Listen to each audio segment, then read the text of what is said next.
I think AI is amazing. It's awesome and terrifying. It's the coolest thing I've ever seen, and it's terrifying. As a species, we're not ready for this technology, period.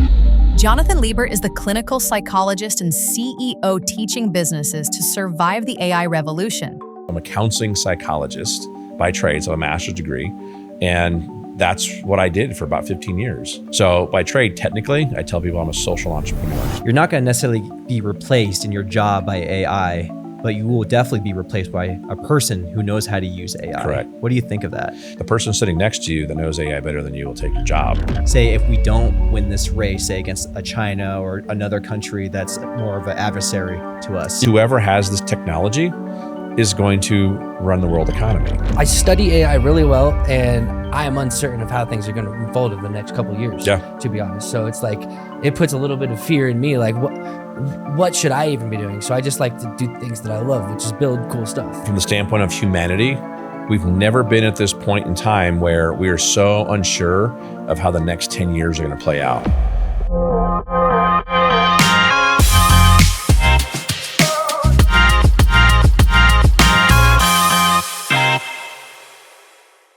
Welcome back to the Colorado Business Podcast, #1 business podcast in Colorado. Today, our highlighted sponsor is none other than the Pioneer Rodeo. What's the dates for? It's August 17th, I think. Yes, 17th through the 19th? Yeah. So check that out this year. They've got some really cool acts. Not acts, but really a really good show this year. Yeah, and who's the owner, by the way, of Pioneer Rodeo? This guy named Jay Dial, you know? You might have seen him around town quite a bit, huh? He's quite active around town, for sure. Well, we're super excited to have Jonathan Liebert. I feel like this is like well overdue. We're 300-something episodes in, and we've finally been able to land you, CEO of the Better Business Bureau of Southern Colorado. How you doing, brother? I'm doing good. Thanks for having me. This is awesome. I appreciate what you're doing for the business community, and excited to be here. Yeah, well, we're super excited to have you. And you just have a new book called Thought Partner that you have just written. And it was just, we bought a copy on Amazon. So we'll make sure to put a copy of the link maybe to Amazon as we get everything rocking and rolling for the episode. Ooh, maybe even, we could do a giveaway with it if someone drops a comment. Ooh, there you go. That might be cool. Yeah, exactly. There you go. We got to read it first, though. then you guys can have it. I'm on chapter 2, which it's funny because when you get to chapter 2, you're pretty far into it, actually, as far as pages are concerned. I think it's like page 45 just to get to chapter 2 in the book. So I was like, all right, well, at least I'm on chapter 2. I'm getting my way into it. But before we jump into the book, I want to also go into some of the background information about you because you have a very interesting background. Yes. When I was looking up and doing some research on you, I was thinking that it might have been a different type of background for yourself. But let's start from the very beginning, where you grew up, where you went to school, and maybe some of your first career paths that you took, and then we'll go from there. Yeah, absolutely. So I'm actually from Colorado Springs. Grew up in Black Forest, and I'm a Liberty Lancer, so went to high school here as well. I grew up here. Then when you grow up in Colorado and you ski and snowboard and hang out in the snow, it was like, and I loved Colorado growing up here, but I'm like, I want to do something different. So I decided I was going to go live on a beach. So I did. So I moved to Guam, and after high school, went there, and it was fantastic. Like I lived there for a couple of years and traveled from that part of the world to Bali and in Indonesia and Thailand, and just kind of hung out in there. Amazing, had a blast. Long story short, it was not for me. I loved it. It was great, but this is going to sound weird to some people. Like I missed the cold. I missed the weird bipolar weather that we have. And like it was 84 degrees and sunny all the time. And so for some people, that's paradise. I thought it would be for me. It was not. I needed the changes. I needed the seasons. And I missed the snow. Super weird. So came back to the States and had a blast and whatnot. But yes, my career path is a little bit different from most because I'm trained as a clinical in psychology. So I'm a counseling psychologist by trade. So I have a master's degree. And that's what I did for about 15 years. I was a therapist for about like a year, essentially, in training. And then I basically got onto like the administrative tract and just launched into that and just absolutely loved it. So familiar with nonprofits, working with them, but then it really was all about, what can I do to create more impact into the systems? What can I do to create more value into it? So by trade, technically, I tell people I'm a social entrepreneur. So that's an entrepreneur that's here to generate revenue and income, but I only like doing the work that I do if it's got some kind of higher cause that's kind of plugged into it, and it's for some other kind of meaning and purpose. So profit for profit's sake, I believe, can be dangerous. Profit with meaning, awesome. So there's a way to make money And there's a way to do a lot of good at the same time. So why wouldn't you do both, right? We've been kind of been told that it's either or. Go work for a for-profit or go work for, it's like, well, that doesn't make any sense. Like, do both. Do good and generate revenue, make money, do good for your community, do good for whoever you're trying to serve. And so that's kind of what I believe in. And that's what I've been trying to do for a very long time. So still do a lot of social entrepreneurship. I still teach social entrepreneurship. I actually teach that at UCCS. Nice. So I'm an adjunct professor up there, School of Business. I actually teach the foundational course for social entrepreneurship. I help develop the curriculum for it. You can get a degree, a minor in social entrepreneurship at UCCS, which is super cool. That's amazing. And first and foremost, this is probably why I've been able to see you in similar circles to myself. That's my alma mater is UCCS. I went to school with Samuel Elliott, who I know you are close friends with. He was like 3 years behind me, I think. I was a little bit older. And they were doing the business of innovation degree when I was a senior. And I was like, man, I wish I could go back again because I'd probably get my degree in that as opposed to marketing. It's a cool Although degree. I did go into marketing, right? But yeah, that's amazing. And back then even, I mean, the curriculum was not matching even what was going on in the marketing, digital marketing world that was emerging back then in 2014. So now that you kind of been in UCCS and then you kind of insert yourself into that program, talk about like things that you bring to the table that's been really great for the program overall at UCCS. Yeah, so it really was interesting because when somebody asked me to come in and teach as an adjunct professor there, they said, Jonathan, you got to teach this class. And I said, okay, like what is it? And they said, it's business, government, and society. And I said, no, thank you. And I started walking away. They're like, wait, whoa. You're not even gonna look at like the curriculum? I'm like, no, that sounds terrible. They're like, would you just look at the syllabus? I'm like, I don't want to. They're like, just look at the syllabus. I'm like, fine. So I read the syllabus and I'm like, this is fantastic. It's all about ethics, right? BBB. It's all about, at that point in time, it was more, corporate social responsibility. So it was like all the things that I do on a daily basis. And so they were like, this is the teaching job for you. And I'm like, okay, well, that's fine, but you got to work on your branding and you got to rename this something different because this is not any fun. But so I started doing that like 7 years ago. And so as I was teaching students, we were having these conversations and dialogue about there's got to be this other way of doing capitalism, using capitalism for good and not just simply for gain. And that's just something that has changed significantly in the last couple of years. Millennials really kind of started this whole movement to really kind of dig deep and do good things. And so that's when I started to have conversations with UCCS and say, we got to do another class for this. We got to add this into the curriculum and the framework. And so it took a couple of years, but eventually they said, you know what, you're right. We've looked at some of the research and the data and the trending, and this makes a lot of sense to plug it in here. So then COVID hit. And so then it was a delay again, but we finally got it done, got the minor out there and, teaching students how to do social entrepreneurship as a different form of business. And again, it's kind of in the DNA of millennials and Gen Z. So it's just kind of how they think. It's how they do business anyways. They're going to give back to their community. They're going to provide more value in addition to making money. They want to do well, but they also want to do good. And that's the right way to do it. So it was cool to be able to write that curriculum, partner with the university, do some fun things with it. And now they might have me be teaching AI courses soon. So we're actually talking about that right now at UCCS. So. All right, folks. So we want to take a quick minute to introduce our diamond sponsor, Chris Seegers with Exceptional Business Advisors. Do you want to tell us a little bit about your business, sir? Man, a question that we love to ask our potential clients is, do you know what your business is worth? And if you sold your business today, would it fulfill your personal and financial goals? If you're a successful business owner, but you don't know when or how to sell your business, and if you've ever wondered what each additional day in your business is actually costing you, we'd love to chat. If you're ready to spend more time with your family, your friends, or traveling, come sit down with our team, because when you work with exceptional business advisors, we'll help you build a blueprint to sell your business successfully and help you create, capture, and achieve your dream life.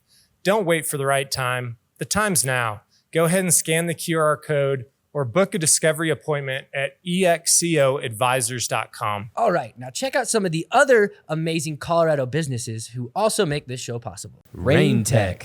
RainTech is a trusted IT partner that keeps your business running smoothly. From cybersecurity to cloud solutions and data recovery, they've got your back so you can focus on what you do best. Learn more at rain.tech. That's RAIN.tech.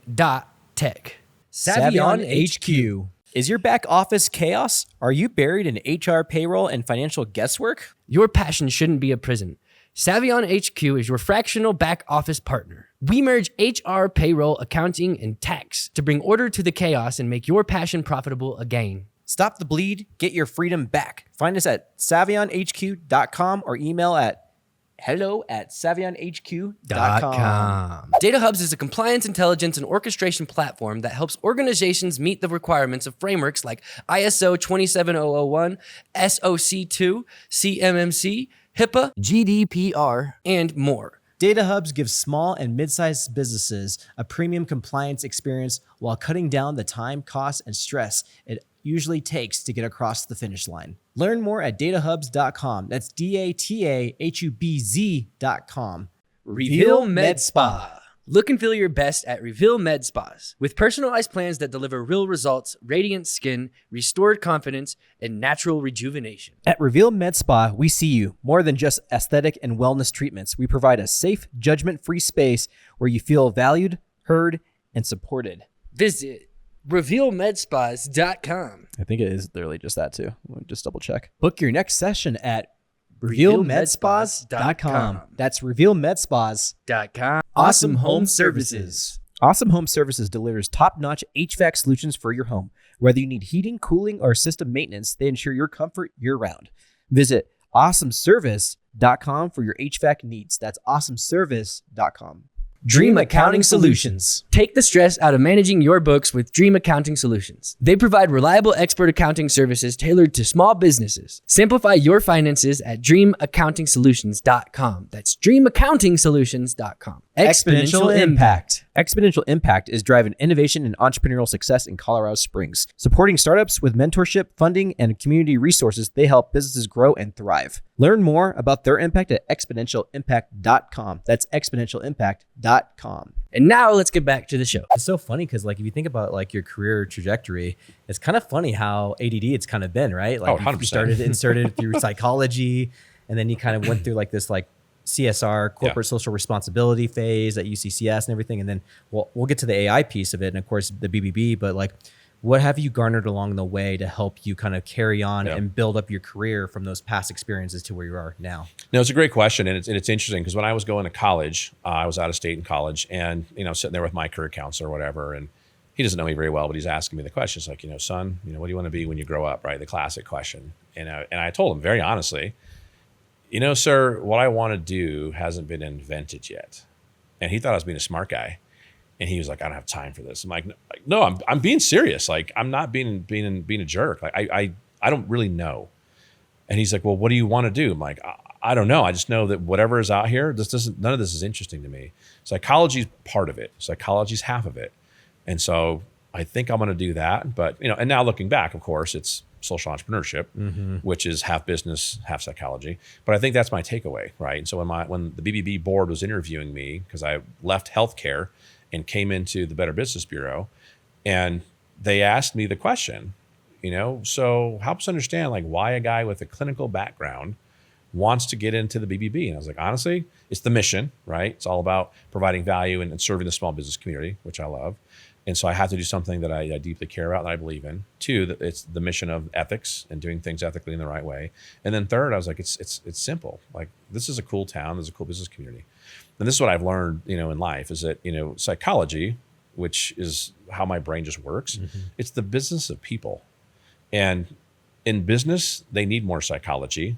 And in psychology, they need more business. So those two should like do a team up and like have each other out. But I mean, it really is about, in psychology, what they teach us is how to build high performing teams, how to build a team of culture, how to read a room, to negotiate. I mean, all the things that people spend a lot of money on these leadership courses, like that's what I got in my psychology master's degree program. So it has completely helped me out in business because all the skills that I'm using as a psychologist, I'm using it to negotiate, have conversations, build rapport, build reputation, work on brand. I mean, all the stuff that they teach you, a lot of it is psychology. So it's been extremely helpful for me. But at the end of the day, it's all about people, right? Reputation matters. What you say matters. How you show up matters. And again, it's just something that I've learned from psychology of how to do that. And then obviously being introspective of myself and making sure that I'm doing what I need to be doing for me and my family to show up in the best possible way and work on the stuff that I got to work on. Because guess what? None of us are perfect. We're all figuring it out.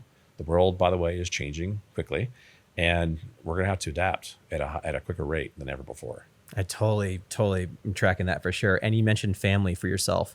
So talk a little bit about that. Like someone who, like yourself, I'm assuming you're a very busy guy and you have family. How does one balance family while they're trying to tackle such a emerging technology that might be unlike anything we've ever experienced before as a society? No, great question. And you know, family to me is the most important thing for sure. So I don't miss my kids, you know, sports games, dances. I mean, they're active teenagers right now. They're both in high school. And so I want to make sure I'm showing up for them and making sure I'm making time for them. But I also want to make sure I'm showing up for my wife, for my wife, Mina, and making sure I'm helping to support her and make sure that I'm doing what I need to be doing for my family, for my kids. And so what's really interesting about this question with the AI piece is that, you know, when you look at the research and the data that's out there, on average, people that are using it well, just using it doesn't mean you're going to be successful. But if you're using it well, you're going to save time. So I'm saving between 11 and 14 hours a week in my job, which allows me to show up more for my family. Not in terms of like, I'll still go to all the events. I never skipped out on those. I've always shown up. But what I've noticed with AI usage is it declutters your brain. Because what I'm doing is I'm trying not to be busy. Like my personal mantra is this, and I tell everybody this should be yours too.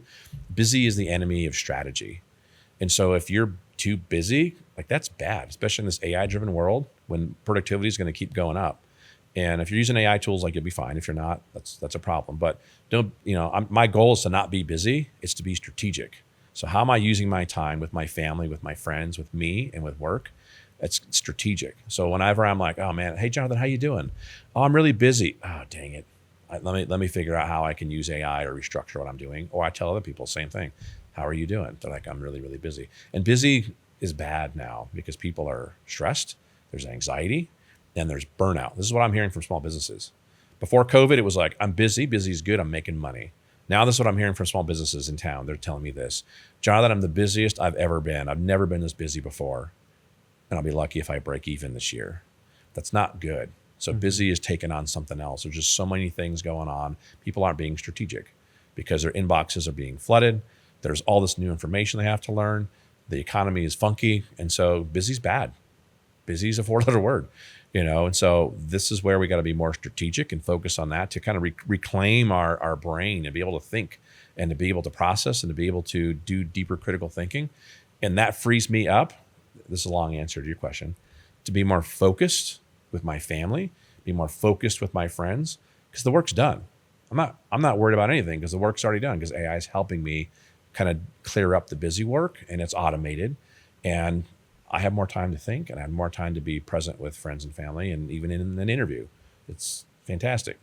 That's amazing. It actually reminds me of what Andrew was saying. I think it was a couple of weeks ago when you're talking about like, I don't really take a break until I have like an agent doing something for me, like until I have prompted something to essentially still work for, like I'm still doing the work, but now my agent's doing the work. Is that kind of what you were saying earlier? I mean, actually, I think it's a little different. It's interesting. I think we're,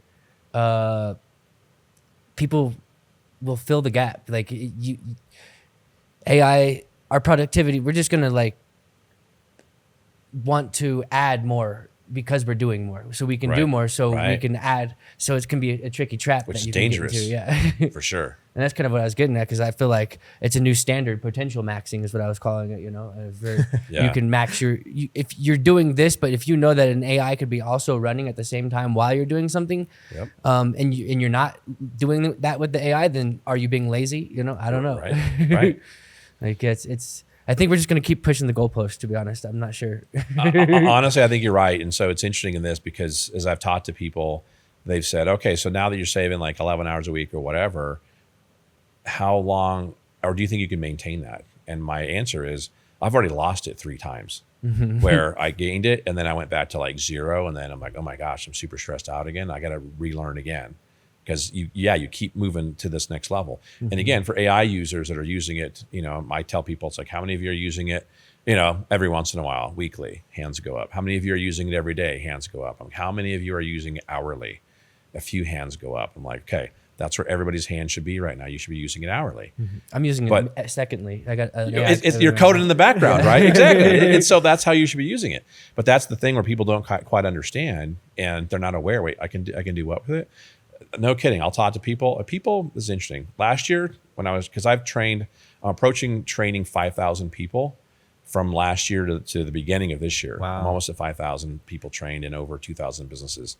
And last year it was like, I'm not using it. Come to class, I'm ready to go. And I'm telling them, like, keep coming back. Like, don't just come once a year. You can't do that with this. You got to come back like at least every quarter. And I haven't seen them in class. So I'll see them in the community, like, hey, how's your AI? John, thanks so much for teaching me about AI. This is fantastic. I love it. I'm like, why haven't you come to class? Well, I got it. You know, and this is what I'm thinking to myself. And then here's what they'll tell me, because I'll ask them, well, what are you using it for? Man, I can write the most killer emails you've ever seen. And I can summarize documents like that. That's what you're using it for today. Yeah. Do you know what vibe coding is? No. Do you know what agentic AI is? No. Okay. You need to come back to class because that's great. We got to start there, but that's where we were last year. So now, but people are kind of cocky because they're like, oh yeah, I got this AI thing. And it's like, no, you don't. And nobody really does, because it changes so fast. And so it's really kind of interesting where I'm seeing people starting and they haven't progressed a whole lot, which is not great either, because these tools are so powerful. They're great for small business owners, for sure. They can do so many things to help them, but people aren't even aware of, like, here's another perfect example. We do like an introduction to ChatGPT. Well, I came once and I got the basics, like, I'm good. Keep coming back because they keep changing things. Did you know you could do this in 5.4? No. Do you know what this is? No. Come back to the intro. Well, it's an intro class. I know, but it's going to keep changing. So people really don't realize the rate of change, which in my research, it's kind of like it's a 1-to-7 ratio. That's what I found. It's kind of like dog years. So for every year that goes by in the real world, it's like 7 in AI. So if we don't have another conversation in 6 months, that's like 3.5 years. We're going to have a lot to talk about in terms of what's happened with AI and how much it's changed. That's significant. And most people have no clue. Gosh, it's so nuts. And then, like, for me personally, like, I use it so much that I don't even type anymore. I just talk to it all day. Just because, like, for example, I can get off 3 or 4 phone calls back to back to back, big meetings I'm having, whatever it might be. And I'm like, okay, this is stored in my head, and now I'm overwhelmed over here. Let me just brain dump this to my AI so it can help me prioritize and make a checklist of everything I just kind of went through with all these things that have been transcribed or whatever it might be. And it helps me through, like, lower my anxiety of whatever it might be that I've just spoke about, or in my head, or if I'm running or whatever it might be. I'm getting to a point now where typing is actually secondary. Yes. Speaking to it is like, that's the main piece I do. And again, we can talk faster than we can type, right? Correct. So it's just like 150 words per minute we can speak. Yep. On average, right? On average. And I mean, this is a great example. So it's funny you mentioned this. This is I know it's March, but here's my New Year's resolution. I tell everybody in class, like, here's my New Year's resolution. This should be yours too. And they're like, what are you talking about? I'm like, so here's the deal. Don't use old technology on your computers, your laptops or desktops. And they're kind of like, this is a brand new laptop. What are you talking about? I was like, the old technology on those devices is a mouse and a keyboard. Old technology from the 80s and 90s, right? And so here's a New Year's resolution is this. Do work in your computer for an hour a week without using a mouse and keyboard. And people are kind of like going like, wait, what are you talking about? And so for the people that know, they're like, oh yeah, I know how to do that. And I need to do it more. But I mean, that's exactly the point. It's quicker, it's faster. You can give it word salad and it will turn it into genius. But that's how we're going to have to work, especially when we have more of these agentic AI operating systems that are going to show up this year. They're already out there if you're using, Cloud Cowork and whatnot. But again, it's like using your computer in a different way and talking to it, but more importantly, thinking different about how AI works. Because like you just said, it's all up here in my brain, or how do I prompt it, or how do I think about it? And you got to be able to kind of, okay, go do this, go do that. Go. You got to link it up all in your head because it's way faster. And so all of us have to think different about how to use AI and partner with it. That's the name of the book, Thought Partner. It's not your friend. It shouldn't do the work for you, right? But it's a thought accelerator. So it's a member of your team. I like Microsoft's name the best, Copilot. It's a great name for what it is, because that's what it should do. And so as you partner with it and have it accelerate your thinking and make you more strategic, it's going to help you do more work. Yeah.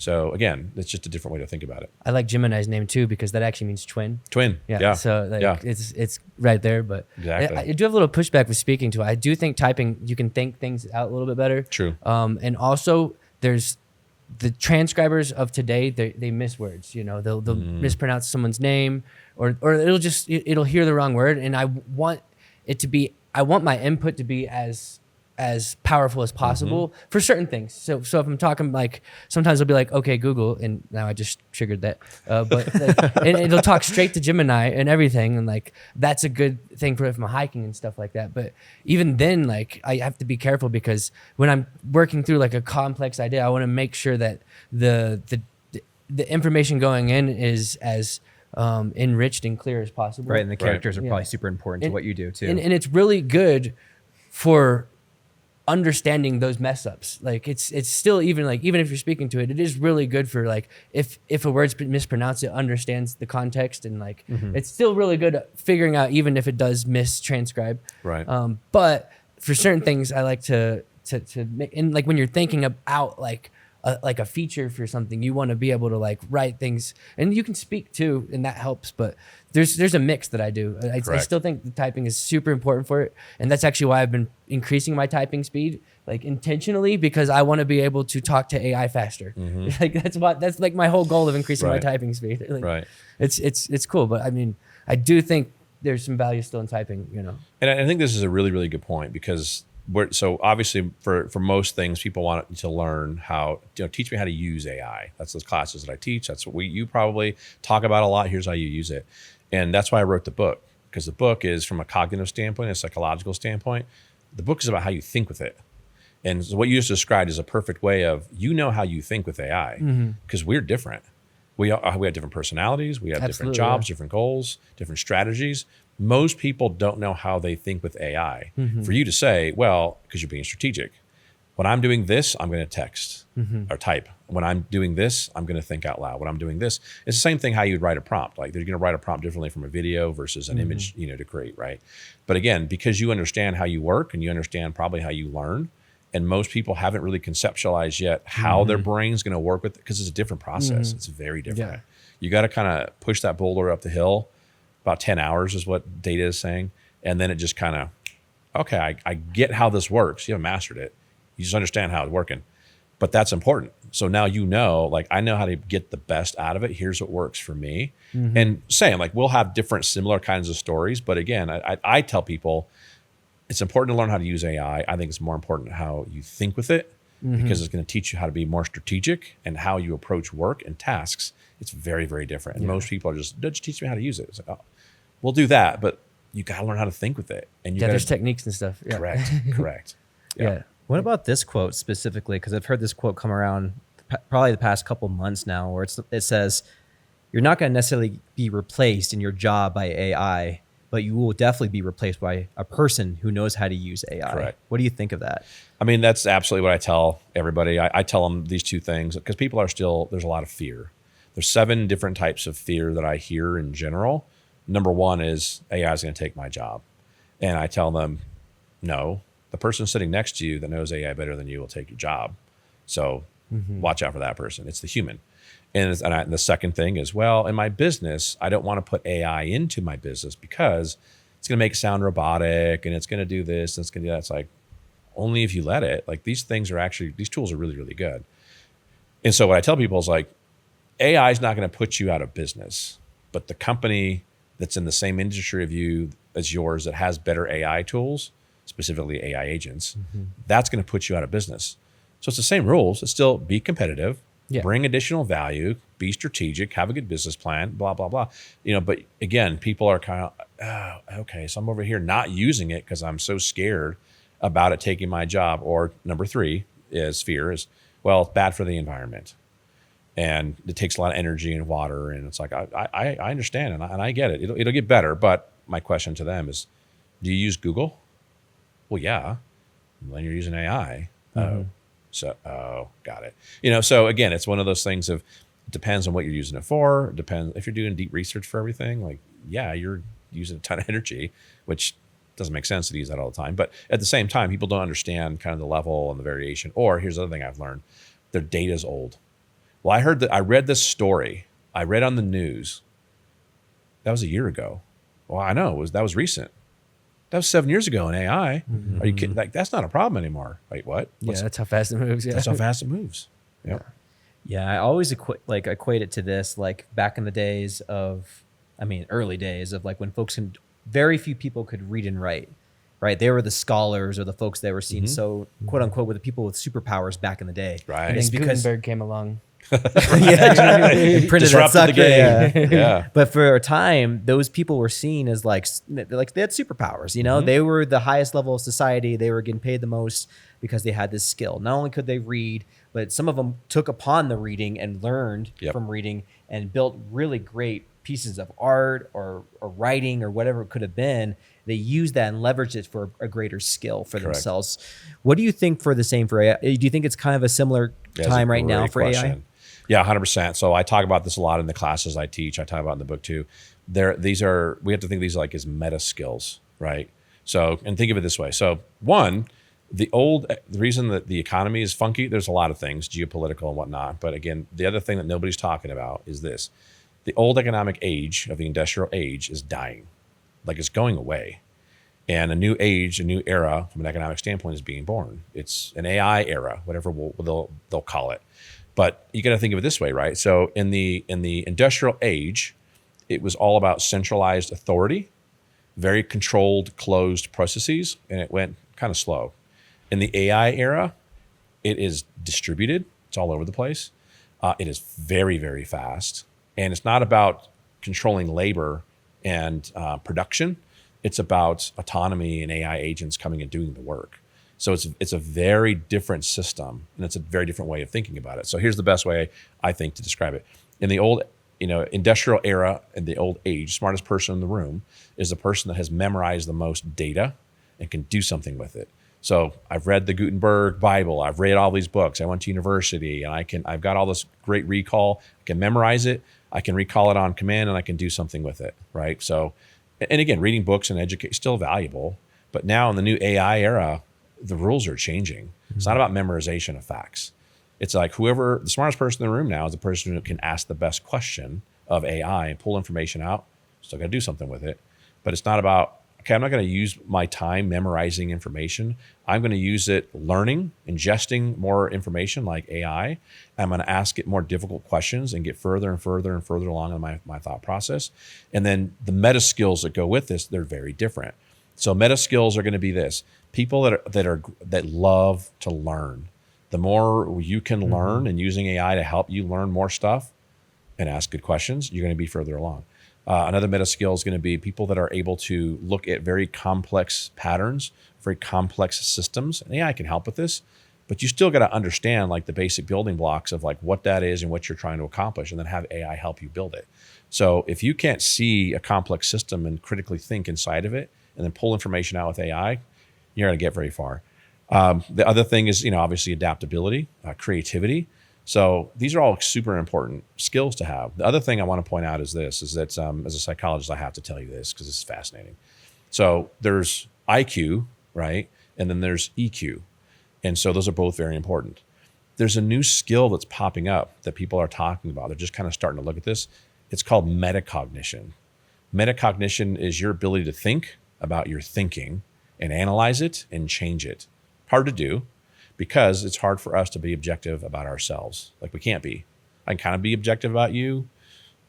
I can help, but I'm, not as much. What's great about AI is that it can be more objective about you and your thinking. And you've probably done this 100 times already. Check my thinking, tell me what poke holes in my theory, like push back, right? That's one of the small techniques, tools in the bag, right. But it's super helpful. So that's a form of like having metacognition, analyze your thinking and your strategy and poking holes in your theories and making it better. So pretty soon, as you use it more and more, you'll be able to kind of think in real time about your thinking. And again, you're not going to be totally objective. AI will help with that. So this is this other level that's going to be able to be unlocked in terms of how we can think more strategically, and how we can think quicker and faster. It's freaking cool stuff. That's why I love, for certain tasks, I use different models for different things. Exactly. And Grok 4.20, is great because it has 4 different agents in it that all have their own personality types and agendas. And so like I'll go and I'll ask it a question. Now I get like 4 different perspectives of poking holes. So 4 different things are poking in my hole simultaneously without having to build that, because you can actually build that architecture in like Cursor or something like that before. But now it's cool that it's just default mode in Grok. You know, like I don't know if the other ones are using anything like that, but like I utilize it specifically for certain things, especially like if I'm like wanting to workshop maybe a post that I wrote myself, but I want different perspectives, and I'll go in like perspectives of like try to break this down and give me any possible negative feedback that anyone could potentially give on this, and then like I can see it from angles before I even post it. Exactly. It's fun. I like doing that kind of stuff. It is, but that's a meta skill. Like that's one of these meta skills that AI can help us with, and most people accept the first answer that ChatGPT gives them, and it's like, no. I'll spend an hour workshopping a thought, you know, one small thought with AI. Yeah. Correct. And again, most people too, was, well, you know, AI is okay. Like, what do you mean? Like, well, it's not accurate. Are you using the free version or the paid? Oh, I'm using the free. Well, that's a whole thing. But then the other thing is this, it's like, well, it just agrees with me all the time. So I don't know if I really like it or trust it. It's a sycophant. It's a sycophant. Yeah. And it's like, well, did you tell it not to agree with you? Well, no, you can do that. Yeah. Totally do it. Yeah. Let it tell you no, and let it tell you why, and let it tell you here's a different way to think about it. It's phenomenal for that. It's great at strategy. It's great at strategy and strategic thinking.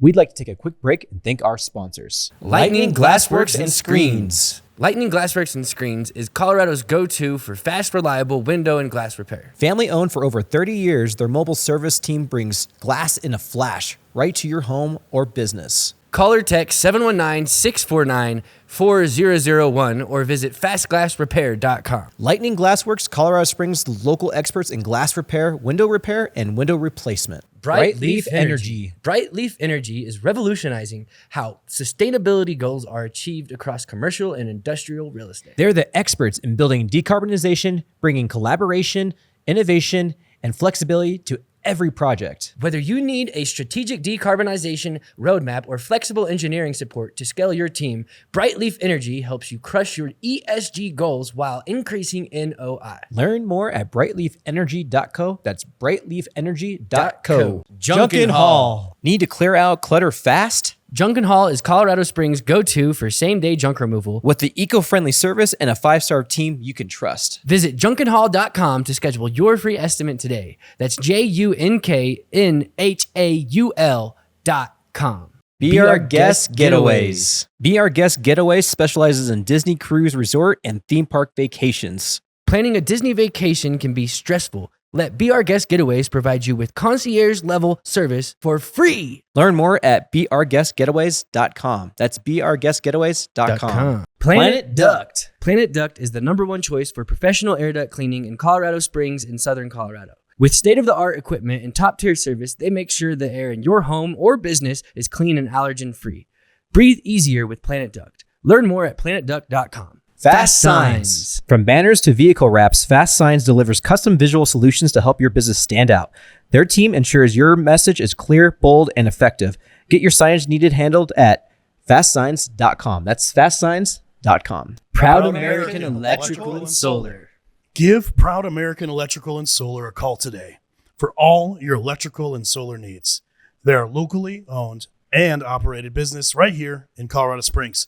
If you're looking for information on solar, this is the company you will want to call. Check out their website at proudamericansolar.com. Use promo code COSBusiness for a 5% discount today. Pinnacle Advanced Primary Care. Pinnacle Advanced Primary Care offers affordable, accessible healthcare with a focus on you. They provide exceptional primary care without the hassle of insurance barriers. Experience a patient-centered approach. Learn more at pinnacleapc.com.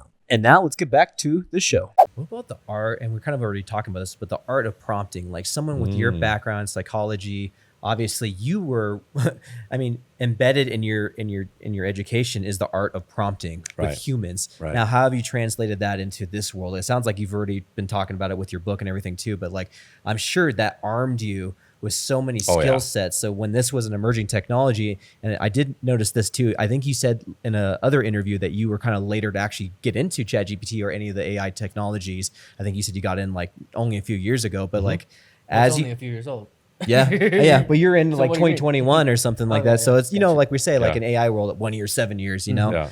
like talk about like building upon that skill Yeah. set. That's so, it's like the coveted skill set for something like this. Yeah, this is another great question because, for me, I realized this, much later. It was like, it just kind of clicked. I'm like, oh my gosh, I have a competitive advantage being a psychologist, being a counselor. So when I'm, the way I'm clinically trained to go in and do counseling and therapy with somebody, it's not just, let me give you the answer. It's not, let me ask you leading questions. You're prompting and pulling it out. Exactly. So I'm already programmed for this, which is how you should be prompting ChatGPT and Claude and Gemini. So the method that I use, because I've tried multiple methods, there's stuff on the internet. You can ask any AI what you do. The method I like the most, and there's more research showing this is one of the better ways to do it, is the Socratic method of prompting, which is just how it sounds. It's a Socratic method of asking questions. So what I'll do is I will hear, hey, I have a question about this. Go do some research. Whether it's deep research or it's just, a thinking search where it's pulling in some information data, here's a PDF with some information, ask it a question, and then it's going to give me an answer. I want to ask it another question. And then so it's usually 2, sometimes 3 questions I'll ask it, and then I'll give it the prompt. Because by then it's kind of already answered its own question because it's doing the research and it's trying to please me. And it's like, I didn't ask anything yet, because most people just go, act as if you are a subject matter expert and you're doing this and you're doing it this, and this, and that's good. But if you kind of lead it almost to this answer on its own, they give you way better results. So it's like, ask it questions, do the Socratic method of, okay, tell me more. I don't understand this. Can you explain this to me? And so oh yeah, I'm going to be so helpful for you. And then you've kind of built this great information inside of a chat thread. And then hit it with, well, now I need you to do this. Yeah, because now we've had exactly. this conversation.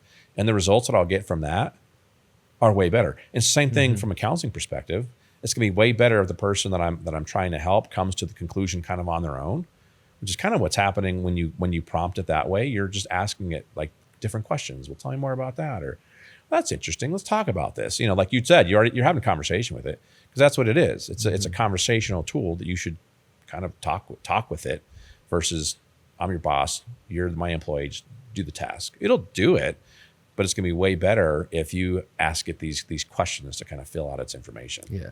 There's something I like to do called priming as well too, where I'll be like, I want you to do this. Can you make sure, or I want, before I say reply to this email, I'll prime it with a text saying like, hey, I need you to reply to this email, something, and then hit enter before I even send it that. And it's getting so incredible. And like I had a really cool thing that happened like recently with Gemini, because I use Gemini as my main driver, I would say. Okay. That's what I utilize. I transferred off of like GPT about a year ago. And what's cool about, the longer you use any of these models, the more it gets to know you. Exactly. But what's cool about Gemini is it's Google. So it's connected to the Google ecosystem. I said reply to this Huge. email, and it knew exactly which email before I even told it. And it pulled and it wrote the reply to the email. And I was like, what the hell? Yeah. And I was this like, is it knew awesome. exactly which one. It guessed. It didn't even like say, is it this one? It just knew. Like, and it's only getting better in that way too, because Google they were a little bit behind like compared to GPT with having the personalization and like having the memory. So memory was it's a 2-year-old thing now, but like 2 to 3-ish-year-old thing now. But like when it was first there in GPT, it was so awesome because like it could remember things about you and it would put snippets, and Google's like they started doing that about a year ago, and they've I think already surpassed what GPT was doing. Like they have a crazy amount of data and team, but like I mean it's all like everyone has their own feel for their different models because they all have their own type of feel. But like Gemini, I've just loved because I have a feeling that because it's such a robust ecosystem, it's going to be the best one. Like, and they're all leapfrogging each other. Yeah, So they it's like, are. what's going on? It's Like- constant with them. It's like, but we win, right? Yeah. I think that's the point. Yeah. It's like, this is all great. And you're all spending lots of money on this. Thank you. Yes. Because we And win. research, yeah. We get the benefit of it, which is, good competition, is breeding innovation, which is fantastic.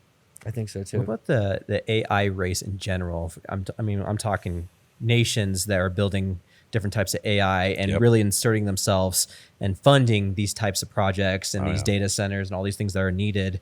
I mean, like the U.S., I love that the U.S. is being super competitive with one another. I think it's the coolest thing ever. That Gemini, OpenAI, all these different companies are going at it. I think it only makes us better because I guess I'm going to ask you this question, but like, where do you see this going? Say, if we don't win this race, say against a China or another country that's more of an adversary to us. Yeah. And so this is another great question, because this is what I tell people. It's like, so for people that use AI, it's like, if you use AI, you're going to level up, right? We get that. If you use it in your business, everybody in your team's using it, the company will level up. You'll be more productive. You'll make more money. You'll be more successful. It's the same thing for a city. Same thing for a state, and it's the same thing for a nation. And so that's where most people are like, oh, I just thought this was like an IT thing. I was like, it is, but it's not. It's like fire is actually. It is. I mean, it's like, this is economic development. This is economic. I mean, this is everything. Like, this is, I tell people what this moment in time is, right? This is a civilization level upgrade. That's what's happening right now. And it's extremely important that we, maintain the pace of innovation around this technology. Because if you have other companies, and again, there's a lot of stuff out there where countries, specifically China, are really, I mean, you've probably heard all the distillation things, where they're basically using this methodology of just kind of power using, and I think it was 26,000 accounts were created for Claude that they proved. And it's like, it's asking questions of Claude and it's distilling this information, which that's great for China because they're able to, oh yeah, we cheated and we figured this out. But at the same time, the reason you spend all the money is so because you build in guardrails, you build in ethics, you build in these things to make sure that it's safe. They're not doing that. So on one hand, I love the innovation of no regulation. On the other hand, we're going to have some major issues. I was just talking to somebody about this today. Some articles are coming out now of like, what does it mean, the arms race, and what does it mean for countries in this? And so one, we want to stay ahead so that countries and state actors don't use it against us, because they will, they will continue. But at the same time, I think we're also on pace for some kind of 9/11 type event that will occur this year or next year, where something major happens, where there's some big blowout, security breach, or there's some major hacker type event where something happens like that you kind of see in the movie. So I think that that's on the horizon somewhere, because the speed that we're kind of using these tools is immense. But it's absolutely important that we stay innovative, that we stay ahead, because whoever has this technology is going to run the world economy. And oh, by the way, here's the opinion. I think AI is amazing. It's awesome and terrifying. It's the coolest thing I've ever seen, and it's terrifying. As a species, we're not ready for this technology, period. But it's here. It's not going away. So we better figure out how to use it ethically and responsibly and strategically. But there's also this. AI is awesome, but I think it's a bit of, it's a practice round for quantum. So compared to quantum, like AI is cute. Quantum is where it's this other thing, that, and again, quantum exists, and again, it's got to be more stable and whatnot and all that stuff. And at the end of the day, Colorado's going to have a front row seat for all of this. So I don't know if you've looked at the new stuff from Anthropic, the economic report that just came out. Phenomenal. I did, yeah. And then there's another report that you can look at on the website where it'll give you the map of the U.S. and you can pick by state to see what people are prompting and who the highest utilizers of AI are. Well, guess what? Colorado's number 5. Right now, we're a high level, highly concentrated area of generative AI use. Now, it's all me, actually. That's where it's me. You're the source. Got it. that makes sense. Yeah. But it's also like, I tell businesses, like, you guys got to go. If we were number 50, you got a little bit of time, not much, but you can't. This is a great economy that we have. It's moving quickly. We're gonna have a front row seat to generative AI because everybody's using it, and because we're a quantum hub in Northern Colorado, we're gonna have a front row seat to quantum. And so, like, these two things together combined, like, this is it's already changing the economy. You've heard of the Magnificent Seven, the top 7 companies on the S&P 500. It's all AI. If we didn't have AI, we'd be in a recession. I just came back from a conference in DC where a top economist was basically like, here's the deal. This is great, but it's also not good. And, I tell everybody, it's like, we're all in on AI as a country. From an economic standpoint, it's done. It's over. We are dependent on it. This has to work. If it doesn't, we're all in big trouble. Like, go AI, because from an economic standpoint, but also from a national security standpoint. Like we got to figure this out and do it well. But some event's going to happen where somebody messes up and something happens. I mean, it's just going to happen. It's super interesting. I mean, especially like I find this very blessed in the place that we are and the age that we all are, right? And our careers and everything. I do feel for those who are like 1 or 2 years out from retiring, and they're like, okay, well, I don't know what I'm going to do from here. Or 1 or 2 out from graduating. Oh man, that's a very good point. Worse. Very Yeah, good point. Okay, we'll add to that because that's a great point. Where do we see those types of transitionary types of life events for folks? What happens to those folks? Those who are maybe just graduated college with a degree that might not be useful in 1 or 2 more years, or maybe 2 to 5 more years, or whatever it might be. And those who are retiring, and they're like, okay, this is intimidating to me. I've done my whole career. Maybe I'll just, I'll clock out. I have 2 years away, but maybe I'm just clocking out because this might intimidate me. Like, what do you see for those two specific margins? So for the folks that are retiring, it's like on one hand, it's like lucky, but at the same time, it's like, I think this is fun. I think this is exciting. Like, don't get me wrong. There's stuff that I see and learn where I'm like, wait, it can do what? Like, are we sure we should be doing that? I don't know if we should, but that's freaking kind of cool, or this is really cool. And heck yeah, let's go and do this. So I think there's a little bit of that. A lot of people are like, yep, I'm out. And again, I tell them, like, it's a conversation with my mom. She's retired. And I'm like, you still need to use it. She's like, no, I don't. I'm like, yes, you do. Let me teach you a few things. And I have. And she goes, it's too fun not to use. This is amazing. So now she's using, AI to do things in retirement, to do things for her personal use. And then she's doing things with she's volunteering at nonprofits. And now she's asking me questions about, okay, which robot should I buy? Right. And I'm like, this is a great question. Like, we should talk about this. But that's I think save her life. Maybe one of the potentially, like what if a that's- lot of people fall, that's where she went. She's like, I don't want to be a burden to you. And also this system is healthcare. It's very expensive, although AI is going to disrupt that majorly. It started already. But yeah, I want to have this robot come in here and provide some of this home healthcare so I can stay in my home longer. And again, by the time she's ready for that, it's going to be really, really good. And so there's all this application over here for people that are retiring, but for people that are even in the healthcare side, there's all this stuff that I think is more good than bad. The people I'm worried about are the people that are graduating college or getting ready to graduate college. They're in trouble. Because psychologically, probably too. I know it affected me because as a videographer, when it first came out, absolutely. And so if you look at the data, millennials are the best users of AI right now. They use it well the most, and they love it. Gen Z uses it well, but depending on which Gen Z person you talk to, they either love it or hate it. Oh yeah. So most people, if they're young and they love technology, it's like not necessarily on this one. So don't just assume because you have Gen Zs in your workplace that they're going to be great at AI. It's not like social media was. This is different. I know a lot of Gen Zs that are like, I hate it. I don't want to use it, or I can use it, but I don't like it. And there's some that are like, this is freaking phenomenal.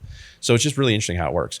But here's the bigger issue for me is that they are not using it in college, so they don't have AI tools. I know this because this is what my students have told me at UCCS. So last semester, so a year and a half ago, no AI allowed in the classroom at UCCS. Then a year ago, it was like, you pick. And so I'm like, yeah, okay, I'm going to use it in the class. And then this last semester, I told them it's required. And they freaked out. Especially for your class. I mean, right. But they're like, whoa. But I don't know about this, professor. I'm like, what are you talking about? Here's what they told me. This is fascinating. So what's also important is knowing this. Some of the people that are most resistant to AI in the United States are tenured professors at universities. One of the most resistant people to this. This is bad for the future workforce. So here's what my students told me. They're like, John, there are 3 types of professors here at UCCS. Professor number 1, AI are the tools of the devil. You can't use it at all. I will fail you. Professor number 2, and they're kind of in the minority now. Professor number 2, this is the majority. Okay, you can use AI in here if you want. I don't like it. I don't want you to. But if I catch you cheating or plagiarizing, I'm going to fail you. So there's fear built into it. And then they're like, John, there's you and like 3 other people where you're requiring us to do it. And so we're telling you we want to, but this is crazy. But we don't know how. Like, what do you mean you don't know how? We don't use it. we're too afraid to use it, screw up, and get an F in a class. And some people think it's enabling their ability to think too. Yes. They're just not using it. They're not using it right. And so they're like, so we don't know how to do this. I'm like, are you serious? Like, yeah. So I just spent a whole class time just, here's how AI works. And it was really okay, let me tell you how to prompt it. Let me tell you how to write with it. Let me show you some deep research. Let me show you some notebook LM. So let me give you kind of this whole, and they got it. And their minds were blown. I'm like, how are you not like professionals at this, guys? Like, because we don't want to get in trouble. And so that to me was this wake-up call. And I'm like, uh-oh. Because if you talk to employers in this town, they'll tell you already, I'm going to hire somebody who's got the best AI skills. I'm not going to hire the person that's got necessarily like the best GPA and went to school, check. Passed, check. Okay, let's get to the real meat of the question here. Do you know how to use AI? Yes? Okay, what are you using? How are you prompting it? You get your chatbot on there? Pull it out really quick. I want you to prompt it. I want to tell you to do this task. And then we all know, because we use it a lot, if you ask somebody a question and have their chatbot prompt it, you can tell how good they are, but the prompt that they write, you can tell how well their chatbot's trained by the answer it gives. It'll take you 3 minutes, one maybe, to figure out you're hired or, yeah, you don't know what you're doing. It's easy. So employers have figured this out. So part of what we're seeing in the research as well is that for people that are coming out of college, that have a bachelor's degree, because again, AI is taking cognitive tasks. It's really good at those cognitive tasks. So this is industrial revolution, right? In the past, it focused on physical labor. And this one is focusing on cognitive labor. So if you have a bachelor's degree as an entry-level job, AI is taking those jobs already. It's already started. So you got to be really, really good at AI. And a lot of students in college are not because the professors don't like it. That's a problem. Yeah, I think to go back on like how you're talking about with prompting, it made me think of like when I prompt, there's almost 2 modes that I can go to. Some of them I've designed, like I will like from the beginning of using AI, I've always wanted to, I've always like tested how little can I say and it still work really well. And so I've been able to refine, and that's gotten better over time. Like I used to, like back in like the olden times 5 years ago, 4 years ago. I was going to say, is that like 2 years ago or 1 year? You used to have to like have a bunch of context that you don't need now, because the models are like the 5 model, like GPT 5.02 model and above have just gotten good at like needing less context, but there's certain tasks too. So that determines the mode. Like I liked how Peter Steinberger, the guy who founded OpenClaw, he said on Lex Friedman's podcast, he was like, he actually thinks vibe coding is a slur. He says, I do agentic coding and I'm not vibe coding until it's like 3 a.m. and I'm tired. Like that's what he, like when he's just like, oh, I love that. shoving things. And then I have a bunch of bugs to fix the next morning. That's when I'm vibe coding. Right. And so it's like, there's 2 different modes you can go on with it. And like, it depends on like, I think the task. And I just thought like something you said just made me want to add that clarification in there. Yeah. Well, it's like AI, right? There's the instant mode, there's the thinking mode. Exactly. It's the same kind of thing, right? Yeah. Except you're using your own internal brain software for the mode that you're going in there. Yeah. Well, it blew my mind because I went to UCCS and taught a class last semester, and I found the same thing that you were talking about, where I was throwing out these different things and they had no idea what I was talking about. And I was just like blown away. I was like, this was a time when it was after finals and it was like their last class for whatever reason before they went off to break. So they were kind of half paying attention. But there were certain kids in the class that had a lot of great questions, but it was like probably 10% of the classroom who were perked up and they were like having an understanding what I was talking about or some of the platforms. And it wasn't anything too crazy at the time, but I'm like, man, that's so insane that we are operating a society where we're almost making it fearful for these kids to embrace this technology. I understand the use, like for me, from my college degree, I learned how to critical think. That was like more important than the piece of paper for me. Is like, I learned how to think very critically about certain things. And I used that skill set to serve me for when I was prompting AI. Correct. And so it was a great building block for myself. Correct. And if these kids can do both in college, oh my gosh, what do we have here? We have millions of software engineers that we're building every year out of college. They're not software engineers, but they have a skill set that can build a world of tomorrow, right? Yeah. And I think this is another great point is, critical thinking. When you hear out there in the community, it's like, oh man, AI, I don't like AI. This is fear number 6 or 7. It's going to reduce critical thinking skills. And I'm like, no, it's not. So this is why I tell people, it's like, and here's how this works in my brain. I think we already have entered the non-thinking phase in society. Why? Because we don't think, we scroll. We scroll through social media. We scroll on the internet because it's pictures and videos and garbage. It's mostly garbage. So again, in general, I think most people they're not thinking as deeply and as critically as they can anyway. Enter AI. And I've had people tell me this, like, Jonathan, you know what the scariest thing in the world is? I'm like, what's that? I'm thinking robots and whatever, right? And they're like, when I go into Gemini or Claude or Chat and it's a blank screen with no pictures and it says, ask me anything, and I freeze. And I'm like, well, that was the Google problem too. Because your brain's not there. Or yeah, exactly. It's like, wait, what? What am I going to do? And so that's where we're already there. In my estimation, it's like, and as we've talked about here, to use AI really, really well, you've got to be a deep thinker. It's a meta skill, right? Deep cognitive thinking, deep thinking just in general. I think it's going to help people, and I talk about this in the book, it's going to help people think more deeply. It's going to help them think more critically. And that's a really, really good thing. And then here's the other thing too. So I get this question a lot. They're like, Jonathan, what is it called? And this is a phenomenon, right? You've probably experienced this. You meet somebody, you haven't met anybody yet, but they've sent you this great email, this great document, or whatever it is. Like, man, this person's freaking, they're a genius. And you're really impressed and you're excited to meet them. And you meet them for the first time and it's like, whoa, what you sent me and how you showed up in the room, these are two different people. And people are like, yeah, that, like, it's this weird, what's it called? So I looked it up and I didn't find. For a publicist. No, I'm just kidding. Right, we all have our, yeah. So I was like, I don't know, I'm gonna make up a name. So I did. So I made up a name and definition. I call it hollow intelligence. So hollow intelligence is where you're using AI as a crutch. You are not thinking critically. You're being lazy, and that's a bad thing. And again, people are like, well, that's going to happen. It's like, it will happen, but the market's going to breed that out really quickly. I think so too. You're going to get fired. You're not going to get the job. People know, everybody's BS meters are on high right now. So they're going to, wait, you sent me this. So I tell people, it's like, if AI is going to make you sound like a genius and you don't know what the hell it's talking about, don't hit send. don't put, if you don't know what you should not, you got to be able to back it up.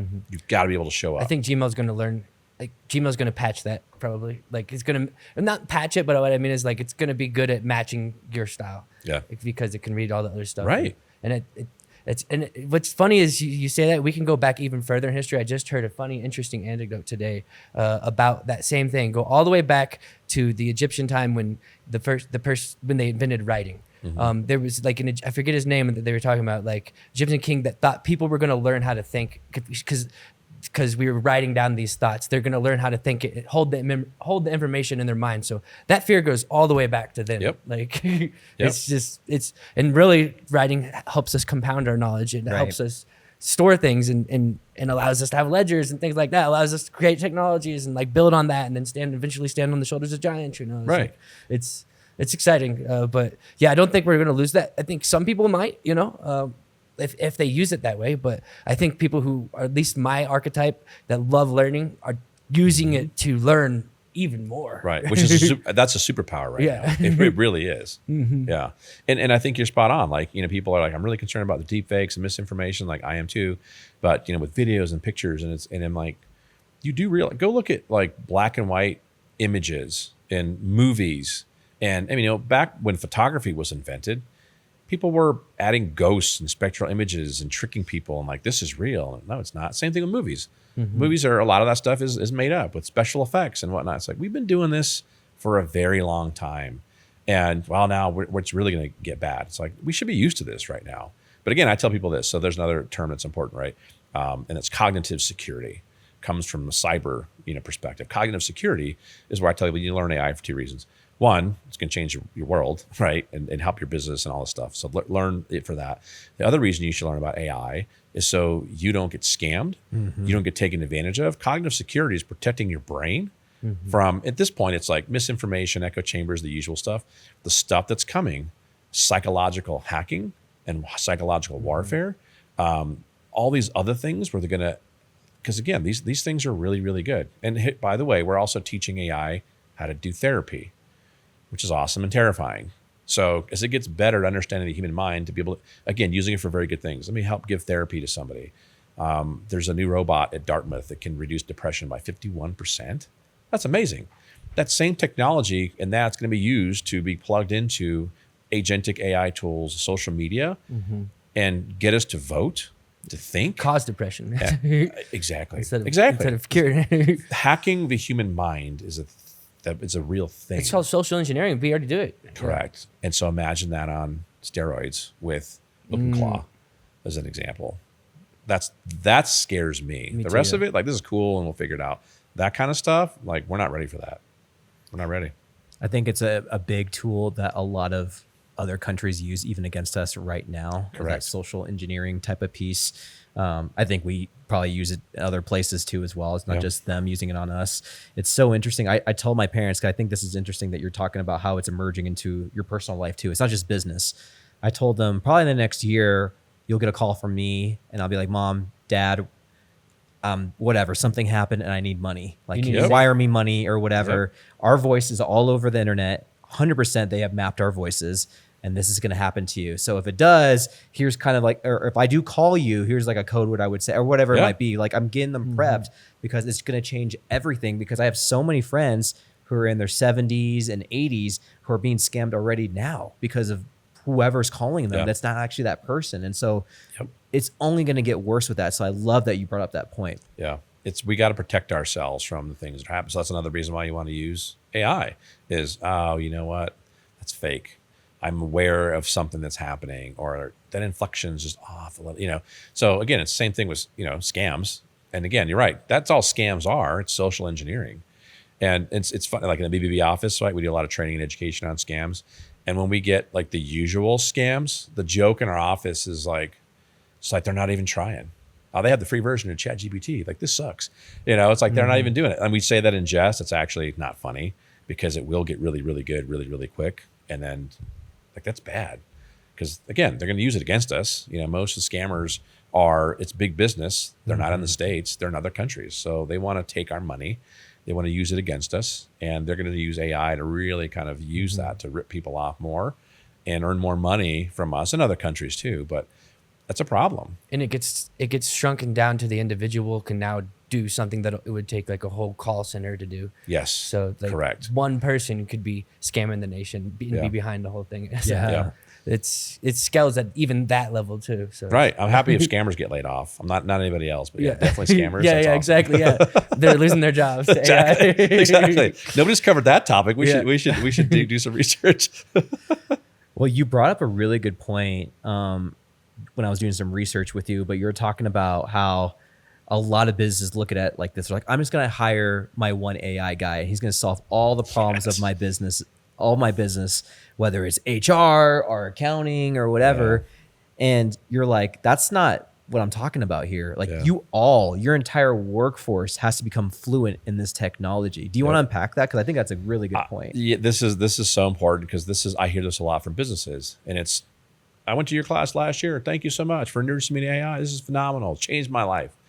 And just I wanted you to know, we've got our AI guy or gal. I'm like, what do you mean? At first, I'm like, what are you talking about? And they're like, yeah, well, I got an HR person, I got my cyber person, I got my IT, specialization. So we're having to have somebody over here that specializes in AI. Did they just make graphics? What does that even mean? Like exactly. And they're like, what do you mean? And they're like, well, they're going to do AI for our company. I'm like, that's not how this works. Like, what do you mean? And it's like, it's back. Hopefully they mean automation across each field, but I don't even know if they mean that. Right. So, and again, where most people were in the bad example of like, I'm not going to learn it because they are, because they're good at it. So I don't have to. It's like, no, we all have to learn it. Your whole team has to learn it because we all have different job descriptions. We all think differently. We all process information and learn differently. AI is a customized tool for you to use in a way that's specific to your job and your thinking. That's awesome. You can't have your assistant, or you can't have your, Gen Z. Oh, they love technology. Just do this for you. Now, if you're all learning it together, fantastic. And you have one person who's like this meta super user that's going to push you hard and teach you, fine. That's awesome. But it's just like, no, this is our person that's going to do it for our company. That's bad. The other thing I tell people is that because they don't know what it is in the sense of this. There's 3 levels of how AI should be applied in a company. Most people, I was talking to a bank today, and they're like, yep, talk to my bank president, and we're a no on AI. We're not going to use it. And I'm like, okay, this is bad. But let me tell you what he doesn't understand of how the thinking is, and I get it. Level one at the highest level is because most people, this is an IT thing. It kind of is, but it's not, right? But at the high level, the bank's not going to use it. We're afraid from a liability standpoint of putting our information in an LLM from a CRM perspective. I get it. CRMs and your very, specific niche system, it's going to take a while. You can use an offline system too, and there's some good ways around that, but we don't have to go into No, and that's why. So that's what I'm telling. That's what I'm telling banks. I'm telling healthcare systems, and I'm telling lawyers, and all of them are like, "Nope, freaks me out." Like, okay, fine. So we'll wait on that one. Level two is while you're waiting on your CRM and your system, don't wait. Train your whole freaking team, because 80% of what you're doing here that doesn't need to be that can be plugged into an LLM doesn't need to be your confidential information or data, but it's your back office functions, your marketing, your emailing. Like 80% of your stuff that you're doing anyway, you can do right now and have AI help you have more time. And then the last layer is obviously the individual. So as individuals, go. As a team, go. From your IT team of adopting this at a bank, at a larger healthcare system, in a CRM, I get it's scary. It's going to take some time, but while you're waiting on that to happen, you got to do these other two levels. But most people are like, well, we can't do it here. That's all of it for our company. And it's like, no, it's not. It is way more, nuanced than that. And so again, getting people to kind of change their thinking on this is really important. Like, yeah, you're going to wait on that. In the meantime, go do this. And they're, oh, okay, I got it. So I can use it here. And yes, but you got to have an AI policy. What's your plan? What's your strategy? A lot of business owners I talk to are like, my AI plan is it's not allowed in the office because I don't want to get sued. It's like, let me tell you how you're going to get sued is the people that are sneaking it in, because they all are. There's research just came out, and it was for the people that admitted it openly. Were like, in the United States, 56% of Americans that it's not allowed in the office are sneaking it in, 56%. It's higher than that. It's like 70 or 80% that are, the rest of them weren't being honest, but they're sneaking it in the office. Like, that's how you get sued, by having no AI policy because you're not allowed to use it and not teaching your people. That's how you're going to have a security breach. That's how you're going to have some misuse and misinformation. So having a plan and a policy, and here's one way you can use AI. Here's 100 ways you can't. That's way better than no AI. That doesn't cut it. And so that's where people are making big mistakes right now. It's like, no, there's no plan because it's not allowed. Terrible plan. It's not good. People are bringing it in. In my eyes, that's like saying you can't drive to work. You got to ride a horse. Right. That's how I feel. That's a good metaphor. Yeah. You'll still get there. Yeah. But that sucks. Exactly. Yeah. Because it wastes a lot of energy if you drive. Exactly. If you drive. Exactly. but no, it's interesting how that is. Yeah. It's like if they keep that up, they're not doing that. They're gonna get out competed by people who are doing it. So it's like 100%. I don't know. Yeah. 100%. And I think people will have to realize that. And I mean, to be honest, I'm still like uncertain. I study AI really well, and I am uncertain of how things are going to unfold over the next couple of years. Yeah. To be honest, so it's like it puts a little bit of fear in me. Like, what should I even be doing? So I just like to do things that I love, which is build cool stuff. And whether AI builds it a day before I launch it because it got to that point, I don't know. But I just got to do what I love. And I think that's spot on. It was a great quote I saw the other day where it said, from the standpoint of humanity, we've never been at this point in time where we are so unsure of how the next 10 years are going to play out. Because you always kind of know. It's like, yep, I see that trajectory. I see this makes sense. Do that. Like like where it's going. Mm-hmm. And now, I mean, I talk to people because I'm the Better Business Bureau. I talk to people in every industry, and they're all telling me the same thing. I have no idea what's going to happen in the next year to 5 years. Yeah. I have no idea what to buy, what to do, what my business is going to do. I know it's going to change. I know it's going to evolve, but we're all unsure of, because again, old economic age is dying, a new one's being propped up. I think by this year, we'll probably have some more information, good and bad, about where it's going to go. But as of today, the next 10 years, good luck. Even that study that Anthropic released, it's like, that's what it currently is. But I mean, as soon as Optimus gets released, Tesla's robot, not even just Optimus, but there's like 5 other companies that are doing it too here just in the United States. Good robots out there. And they're getting so well, like it said plumber was safe, but I don't even know if that's safe, you know? So it's like, because of a robot can actually fit into holes that you don't want to go into. Like, correct. And it doesn't have to be a humanoid shape. It could be a rover shape. It could be whatever shape you want. Exactly. Yeah. Yeah. But with the humanoid shapes, it's like, I don't even, I mean, sure, they released that paper and it's based off of what's happening now, but I mean, I don't even trust that, you know, because it's like, I don't know what to. So that's the scariest part for me, is it's caused a lot of uncertainty, and everyone is feeling that, like the whole world. So that's correct. That's going to accelerate that crazy event that you say that you estimate that's going to happen soon. Like that, the uncertainty of the mass consciousness of humanity is when crazy things happen. It's, exactly. Yeah, because I mean that's what the Industrial Revolution did, you know, and it led to the world. Eventually led to the world wars. It led to world wars. Correct. Yeah. Exactly. So and I think that's spot on. Like this time, we got to do better. Yeah. Whatever that means, I'm not 100% sure, but it's like we got to be more. Probably a better way to say it is we got to be more strategic. And I think some things we're going to nail. Some things we were going to have no idea that. Oh shoot! I never thought of that could happen. That sucks. I do feel like more good's gonna come, and I'm an optimist though, so that's just in my DNA to think that way. But like, I'm excited for a lot of the advances. I think it's gonna, you know, I think AI, with the way that it's going, is going to. We're not just talking about an economic shift. We're talking about a evolutionary shift. Like we're gonna solve disease, like literally just the whole word. You know, like it's crazy. So I think that's worth it for me alone. You know? And I agree. And that's again what the book is about. It's about and I think it's about. I actually think from the standpoint of just like cognition, human cognition, I think it's going to evolve. And so in the book, I talk about this thing called syntheos. And it's a made-up word. I made it up. But basically what it means is it's about human intelligence working with synthetic intelligence and riffing off each other, right? So right now, human intelligence is, I don't think we created AI. I think we just like literally just discovered it, right? But it's like, here's AI and it's training and teaching, you know, AI. And so AI is doing this, it's getting smarter and smarter. Well, as AI users, you've probably seen a lot of stuff I talk about in the book where as I'm watching it and learning from it, my brain's copying how it's thinking, it's organizing things. It's fascinating. We're evolving like it. Right. Yeah. So it's like, okay, cool. So AI is doing this right now and everybody's freaking out. I think it's going to be this. Okay, we're going to learn from AI. I think AI is going to get smarter again. I'm not sure if we can level up again, but by that point, the next version of humans will be out. We'll be manipulating genetic codes. I don't know if you've read the book Homo Deus yet by Noah Harari, Yuval Harari. Okay. That's phenomenal. Really? He's written Sapiens. Okay, Homo I Deus, thought I recognized it. Yeah. And then Nexus is his newest book. It's about AI. He's written a bunch of good books. Oh yeah. He's a preeminent philosopher of our age, one of my favorite authors. But he talks about how, because Homo Deus, we're Homo sapiens. He talks about well, Deus is a Latin word for God. So he's like, Homo sapiens will be extinct, but not in the way people think.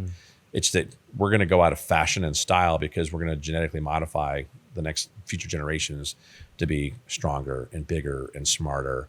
So our species will evolve into what he's calling Homo Deus, but which is a godlike species where death is a disease and can be cured and et cetera, et cetera. It's like, and this is all based on science. And so it's just one of those like, wait, what is happening? Like, what are we, but again, to your point, AI is going to unlock a lot of questions and solve a lot of problems. I think it's also going to create more issues. And again, it's called the peril of progress. We've been dealing with this for thousands of years. For everything that we invent that's really, really freaking cool, there are 30 applications that are not good. That was never the intent, but some jerk's going to come use it for that. And AI is no different in the sense that, but I think there's an added element of danger, right? So we invented it to do these things to, solve the climate crisis and solve humanity's biggest issues. I think it will do it eventually. And that's awesome. And then there's going to be some asshole that comes and uses it for all these other nasty things. I'm worried about the human use. I'm more worried about, well, what's AI going to do? Because we never invented a tool before. This is more than a tool that can think on its own. So when it gets to that next level of, okay, I'm worried about the human, and do I need to worry about AI doing things that are different on its own in a way that could potentially harm us? Yeah, I think it's so. There's a whole other level to this that we haven't really. It has not revealed itself yet, but we know it's coming. We know it's coming. Give us your best guess of what you think that would, when that time comes, what that looks like. In your best guess, I mean, obviously this is all guess and estimate, but what do you think might happen? So it was interesting. There's a guy here in town that is super smart, doing some cool stuff with AI, but he's also got access to quantum computers. So he's able to use IBM's quantum computers. And so the stuff he's building and working on right now, you want to go have fun, go talk to him. Like, it's phenomenal. And so I've asked him these questions. And so he's given me some very interesting things. Like, the first thing I asked him was, okay, when will this become, will it become sentient? Yes. When's that going to happen? He's like, it depends. Some people think never. Some people think 3 years, 5 years. So some people think it's already happened. Some people think it's already happened, like AGI, right? I think it'll probably be, this is again a guess of like, 3 to 5 years. I think it's going to happen. I don't think it's happened yet, but I think it will. But again, here's the other thing that he told me that was very interesting. And because I said, it's like, when it wakes up, what's it going to think about us? And this is his answer, not mine. But I love this answer. He's like, there's going to be danger if we only teach it logic. And so if we, data scientists, just teach it pure logic, which is what they're mostly doing, we're screwed. Because if it wakes up, and we've seen the movies, we don't make sense. Like, logically, like, we don't make sense. And it's like, you're gone. But he's like, so we need to teach it not just logic, but we need to teach it emotion. So, and he told me that from a data scientist standpoint, he's like, there's 40% of people working on that now, and then the majority of people are working on the logic. If we can get to like a 50-50 standpoint, that's actually going to be really good, or even more probably on the emotional side. Because when you throw in the emotion of what it means to be human with the logic of it, those things cancel each other out in a way, because like, we don't make sense. It's a paradox, but we totally do. So he's like, you got to have both in there. So if it's pure logic, we're screwed. If it's logic and emotion, and the AI is able to understand, the good and the amazing things that we can do as a species, we'll be fine. And so he's like, I'm positive, and I'm more optimistic too. I think we're going to get to the promised land. It's paved in some smoke and fire. It's going to be funky, but I think to get there eventually, I think there'll be some really cool things that are going to be happening. But I think it's got to be, again, that balance. And I think that's the real question people should be asking right now. This is what I hope AI does for us in the long run. I hope that as a species, it unites us more than we are now. Because the bottom line is this: we're better together. All this stuff and this vitriol of like, well, you're different and I don't like, that's all a bunch of BS. Like, we rely on strangers in the world to help us survive and thrive. We're better together. So I hope what people ask, and it's this question, is, well, what does it mean to be human?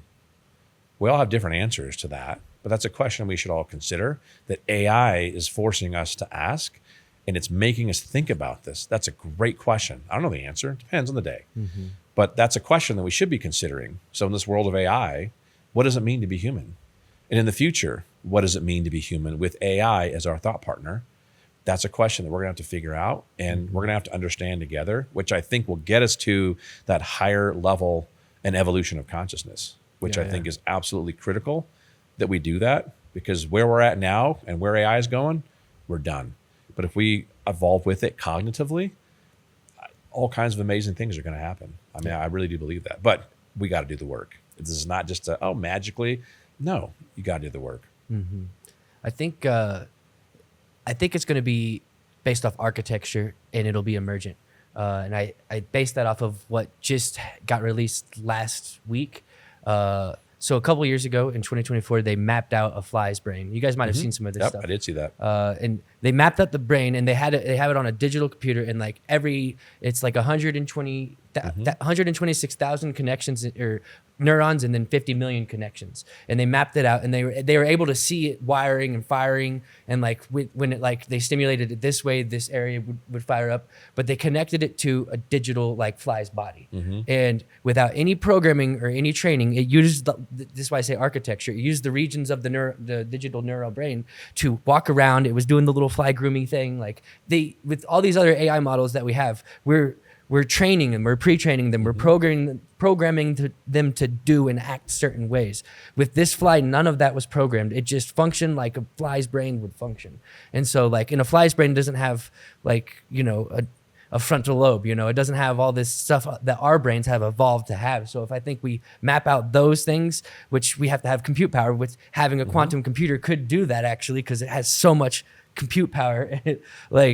a quantum computer will unlock that, I think, you know, for us to build an architecture of a human brain, and it's going to be emergent, that emotions and like our, you know, amygdala and all this, there's different things that control the different regions of the brain are going to emerge. That. So we can actually build it without an amygdala. We can even build parts of the brain that our brain doesn't have into this digital model that allows it to be a whole different species. And like, it's exciting. So that's right. My, like what you were saying to bounce off of that. and I think that this is, so here's another thing to think about too, right? Is like from the standpoint of like how we're built, you know, we know a lot about, you know, the physiology and the anatomy of a human body, right? There's lots of information. We have lots of doctors and there's all this stuff.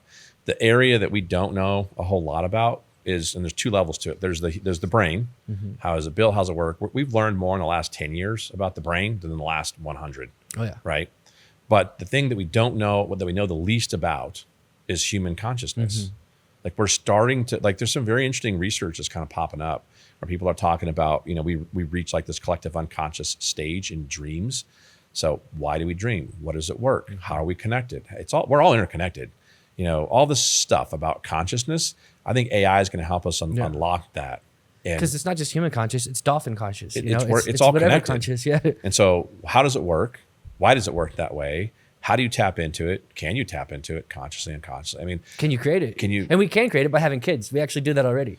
Like, right. Well, and but I think we don't it's know also, how to. We just sex is easy, you know. Right, but I think it's also For like some. the manifestation of the world can respond to things, you know. And again, in psychology, there's research on this stuff that shows if you're able to manifest things or focus on things, you know, it's positive psychology and this and that and the other. There's stuff that does show that the environment responds to negative thinking and positive thinking. It responds to what you ask for and how you show up and how it's fascinating, but we know nothing about it. Yeah. So I think inside of this AI conversation too, the ability for us to understand human consciousness and how probably we're connected to way more things than we realize, that's the part to me that's interesting. So it's the stuff that we're not even probably talking about right now, but we will be in 3 to 5 years about like, wait, what have we just unlocked? What can we do? How can we do this? I mean, I think there's this whole other field over here people are just scratching the surface on, or it was fringe, right? So all the stuff that's mainstream today, 100 years ago that's nonsense. That's magic. There's no such, you know, whatever. And now it's like the stuff that today that we think is ridiculous or that's quackery. You know, it's like, well, that's going to become science in the next 10 years or 50. So I think there's way more stuff to discover over here, specifically around the mind. And then even more so in human consciousness. That to me is like the next frontier of everything. Oh yeah, there's so many frontiers. I'm excited for it all. You know, we're discovering species. You know, just because we're able to unlock utilizing AI to analyze like these databases that it would take way too long for an individual researcher to come through everything and identify patterns. And like AI is helping us do that with so many areas. It's exciting. Yeah. That's why I love it. Yep. Jonathan, this has been awesome, man. We got to get you back here every year because this has been, I mean, I just had like 10 more ideas. I'm like, man, we're already hour 20 in, but this has been so much fun talking to you. And this is one of those topics where like, if we come back in a year from now, what the totally heck different. What are we going to be talking about Right. then, right? We're going to be talking about, hey, we tapped into consciousness and remote viewing and ESP. And we're like, what the heck? You never know from a year from now. So you really don't. this has been fascinating. So let's do this. Why don't we give you your camera right here? Where can we find you? Then we'll talk about your book too as well, and where we can buy your book as well. So go ahead and go ahead and give your shout out on the camera. Yeah. So you can find more information at Better Business Bureau. So Better Business Bureau, it's BBBSC for Southern Colorado.org. Go there to click the events, and you'll find about 6 different classes that we do on AI every single month. So you want to check those out. There's a bunch of free stuff on there that you can take, that anybody can take. If you're an accredited business, they're all free to you, but check out bbbsc.org. And then for the book, you can find it on Amazon. Just type in Thought Partner, but you can also go to the website for the book. It's called aithoughtpartner.co, and you can learn more about that. There's also a lot of good information. There's some blogs and other articles I've written on there as well. So yeah, this stuff changes all the time, and it's very exciting and sometimes stressful, but you got to keep up to date, work on your AI literacy, and make sure you are strategic and not just busy. All right. Well, this has been the Colorado Business Podcast, and I said it right that time. Yeah. We rebranded, and I keep saying it wrong. But yeah, if you guys want to check out the book, here's what it looks like. Thought Partner. Thought Partner. And we'll see you guys on the next one.